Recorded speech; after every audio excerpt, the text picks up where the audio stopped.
Dans cette vidéo, on va parler des chiffres significatifs. Pour comprendre ce que sont les chiffres significatifs, on va partir d'une mesure de la vie quotidienne.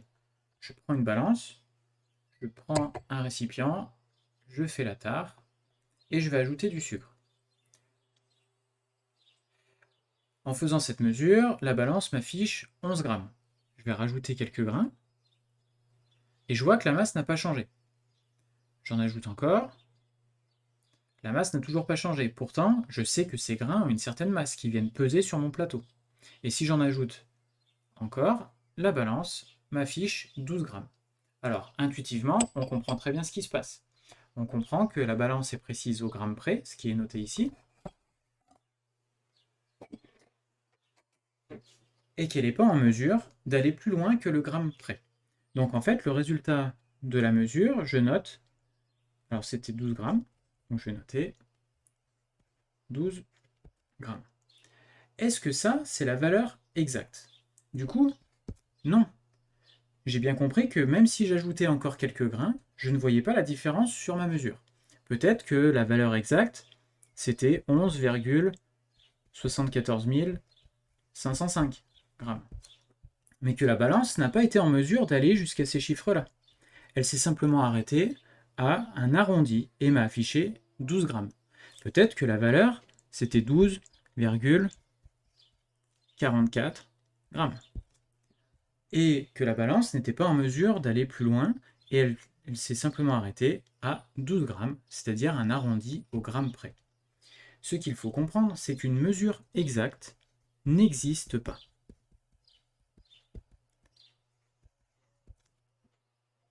Et ensuite, chaque chiffre d'une mesure a une signification physique. C'est-à-dire que si j'écris 12 grammes, ça veut dire que j'ai conscience des dizaines de grammes, j'ai conscience de l'unité de gramme, mais je n'ai pas conscience des dixièmes, des centièmes, des millièmes de grammes, etc., etc. Si par contre j'écris 11,74 505, ça veut dire que j'ai conscience des centièmes, des dixièmes, des millièmes de grammes, et j'ai même une précision encore plus grande que les millièmes de grammes. En fait, quand on fait une mesure, on met un égal, mais le physicien a conscience qu'il y a des incertitudes. Et en fait, il connaît sa valeur exacte comprise dans un certain intervalle. L'intervalle doit être équivalent à la précision de la mesure. C'est-à-dire que la valeur exacte est comprise dans un encadrement ici de 1 gramme, puisque la précision de mon appareil est 1 gramme. La balance, en fait, va me dire que j'ai une valeur de masse qui est comprise entre 11,5 grammes et 12,5 grammes. Et j'ai bien un intervalle de 1 gramme. Si ça avait été un tout petit peu inférieur à 11,5, par exemple, 11,305 grammes, la balance, elle ne m'aurait pas affiché 12, mais elle m'aurait affiché 11. Si ça avait été supérieur à 12,5, par exemple, 12,607 grammes, la balance, elle ne m'aurait pas affiché 12, mais elle m'aurait affiché 13. Donc ici, j'ai bien un intervalle de confiance de 1 gramme qui correspond à la précision de ma mesure. Alors on va voir maintenant la conséquence que ça a sur les calculs. Vous avez appris en classe de 3e à faire les calculs de poids. Si jamais je veux faire le calcul du poids, je vais utiliser la formule P égale mg, avec g qui est l'intensité de la pesanteur, 9,80 Newton par kg, et ici du coup j'ai la masse de 12 grammes que je vais placer en kilogrammes pour utiliser la formule, et donc là j'ai un x 10 puissance moins 3. Je vous invite à regarder la vidéo sur les conversions. Donc je vais faire ça dans mon calcul, donc 12 fois 10 puissance moins 3 fois 9,81. Je prends la calculatrice et je vais noter ce que noterait un collégien.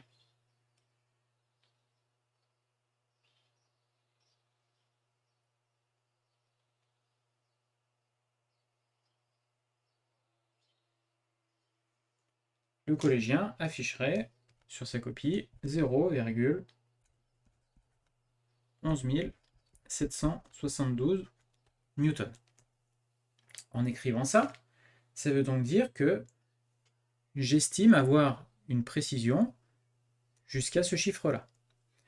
Mais pourtant, là, le 12 grammes, je n'ai pas une précision qui est très grande. Alors on va voir ce que ça implique. Admettons par exemple que la valeur exacte, c'était, je vais reprendre le 11,74 505 grammes. Je vais refaire maintenant le même calcul, comme si c'était cette valeur-là qui était la valeur exacte. Alors j'oublie pas de faire ma conversion en kilogrammes.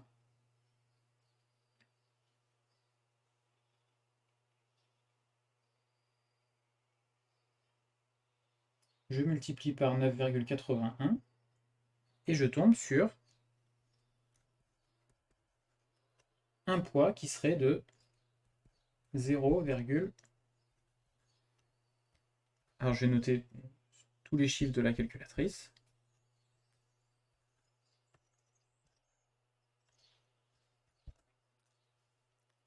En newton. Et là, je remarque quoi par rapport à tout à l'heure? Je remarque que le premier chiffre est le même, le deuxième chiffre est le même, et par contre, à partir du troisième chiffre, je commence à avoir des différences. Et là, après, ils sont tous différents. Donc, ce qui veut dire que si j'écris le 12 grammes, j'ai conscience que cette valeur-là a ses limites. Et si jamais je viens noter tous les chiffres que me donne la calculatrice, je suis en train de dire que ce chiffre-là, j'en suis sûr, celui-là, j'en suis sûr, j'en suis sûr, j'en suis sûr, j'en suis sûr, mais par contre, celui-là, j'en suis pas sûr. Donc là, on a un problème de précision. Je n'ai pas le droit d'écrire les chiffres pour lesquels je ne suis pas sûr. Donc le lycéen, il va écrire quoi? Il va écrire le résultat de son calcul. Donc ici, il marque 12 fois 10 puissance moins 3 fois 9,81 et il va écrire 1,2 fois 10 puissance moins 1 newton. Alors, je vous l'écris une première fois, et puis après, on va aller plus dans le détail pour expliquer la différence. Alors, les chiffres significatifs, c'est quoi? Les chiffres significatifs sont tous les chiffres dont nous sommes certains, et le dernier chiffre qui est incertain. C'est-à-dire que c'est lui qui va porter l'incertitude. C'est sur celui-ci qu'on a des doutes. Alors concrètement, ça veut dire quoi? Si j'écris que la distance Terre-Soleil, c'est 150 millions de kilomètres, je regarde mon dernier chiffre. Ici, c'est le chiffre des millions de kilomètres. Ça implique que j'ai une précision au million de kilomètres près.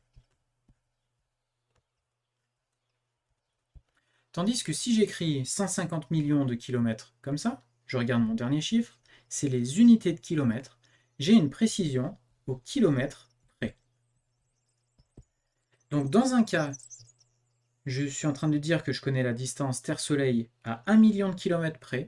Dans un autre cas, je suis en train de dire que je connais la distance Terre-Soleil au kilomètre près. Voilà la signification des chiffres que j'écris. Alors, comment est-ce qu'on fait pour compter les chiffres significatifs? Pour compter les chiffres significatifs, il y a une règle qui est très simple. On compte tous les chiffres à partir du premier qui est différent de 0. La virgule, je n'en tiens pas compte. La puissance de 10, je n'en tiens pas compte. Je ne me sers que des chiffres et je les compte tous à partir du premier différent de 0. Alors on va faire quelques exemples. Donc là j'ai 24,5, le premier chiffre c'est un 2. Donc à partir de lui, je les compte tous.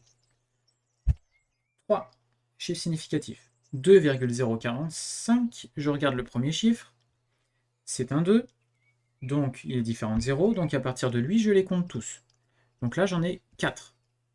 Je regarde la troisième valeur, le premier chiffre c'est un 0, je ne le compte pas, le deuxième chiffre c'est un 0, je ne le compte pas, celui-ci c'est le premier qui est différent de 0, à partir de celui-ci je les compte tous.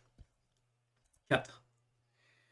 Je regarde le premier chiffre, c'est un 1, donc à partir de lui je les compte tous, j'en ai 2, et la puissance de 10 on a dit qu'on n'en tenait pas compte.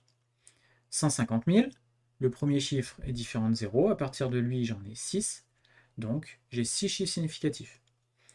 C'est un 0, un 0, un 0, un 0, cela ne compte pas dans les chiffres significatifs.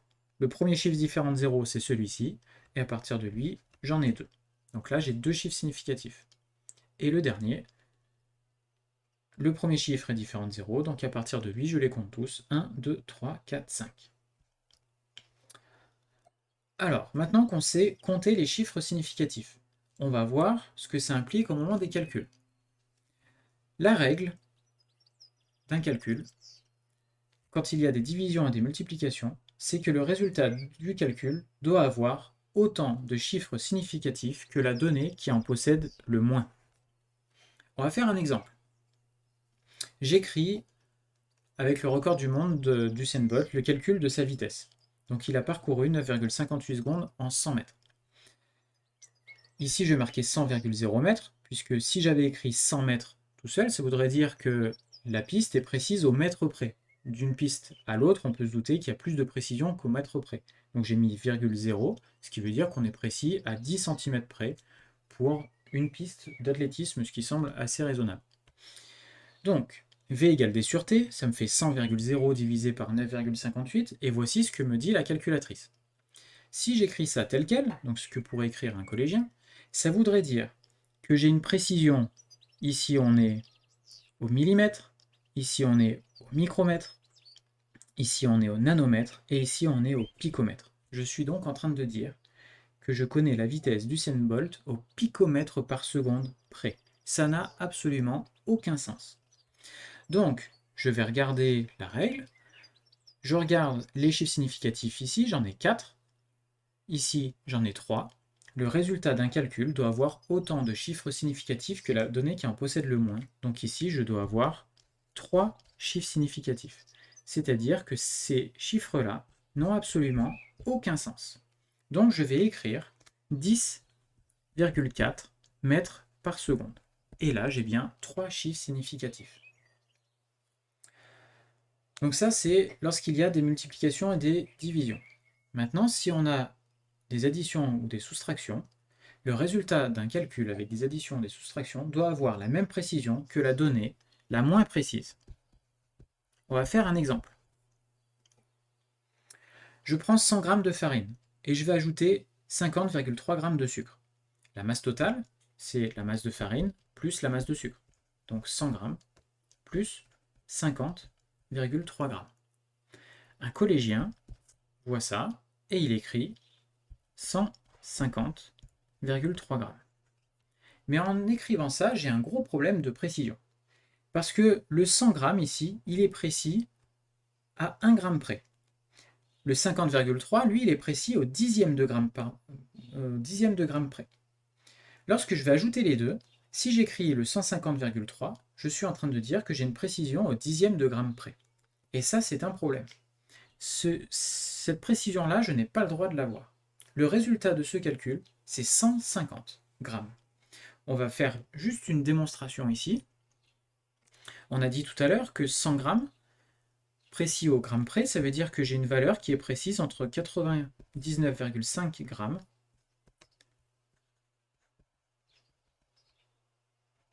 et 100,5 grammes. Et là, j'ai bien une précision au gramme près. Si jamais je fais le même calcul avec une valeur qui ne serait pas 100 tout rond, mais par exemple 99,88. Ou même pour faire plus simple, je vais prendre 99,8. Donc je vais imaginer que la masse exacte, c'est 99,8 grammes. Je refais mon calcul de départ, 99,8 plus 50,3. Et là, on tombe sur 150,1 grammes. Et là, je me rends bien compte que ma valeur ici, elle est plus cohérente avec la valeur que j'ai marquée ici. Donc je répète la règle.